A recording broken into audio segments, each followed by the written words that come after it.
أعوذ بالله من الشيطان الرجيم بسم الله الرحمن الرحيم چھوڑ دینے سے پورا عمل اس کا ضائع اور برباد ہو جاتا ہے۔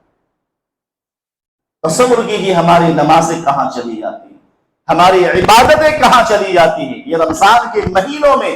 ہم خرید و فروخت میں مارکیٹوں میں لگ جاتے ہیں تھوڑے سے دنیاوی غرض کے لیے، حالانکہ حقیقت تو یہ ہے کہ اللہ تعالیٰ نے فرما دیا وَمَنْ أَعْرَضَ عَنْ ذِكْرِي فَإِنَّ لَهُ مَعِيشَةً ضَنْكًا، کہ جو اللہ کے ذکر سے غافل ہو جائے، اس کی اطاعت اور عبادت سے غافل ہو جائے،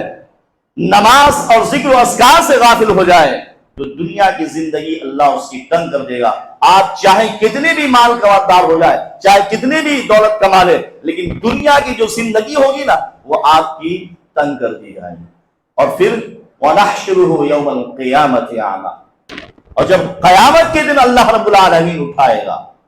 تو اس بے نمازی شخص کو اندھا کر کے اٹھائے گا، دونوں آنکھوں سے نابینا ہوگا۔ قبر سے جب اٹھائے گا اللہ رب العالمین تو اندھا ہوگا۔ قال رب لما حشرتنی اعمی، وہ کہے گا اللہ میں تو دنیا کے اندر دیکھا کرتا تھا،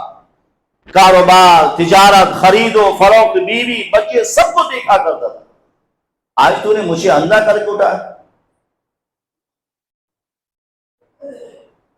قال كذلك أتتك آياتنا فنسيتها وكذلك اليوم تنسى،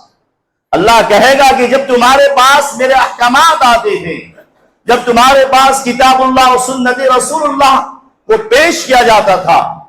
لوگ تمہیں بتاتے تھے کہ رمضان کے روزے فرض ہیں، لوگ تمہیں بتاتے تھے کہ نماز تمہارے اوپر فرض ہے، لوگ بتاتے تھے ذکر و اذکار فرض، جو ذکر و اذکار اس کا اہتمام کرو، لوگ بتاتے تھے کہ اللہ کی عبادت کرو، اللہ کی اطاعت کرو، لیکن تم اپنی منمانی زندگی گزارتے تھے، میری احکامات سے انکار کر دیا کرتے تھے، میری احکامات سے روگردانی کرتے تھے۔ تم نے دنیا میں مجھے بھلا دیا، آخرت میں میں نے تمہیں بھلا دیا۔ اس لیے میرے بھائیوں اس بات کی اہمیت کو سمجھے کہ ہم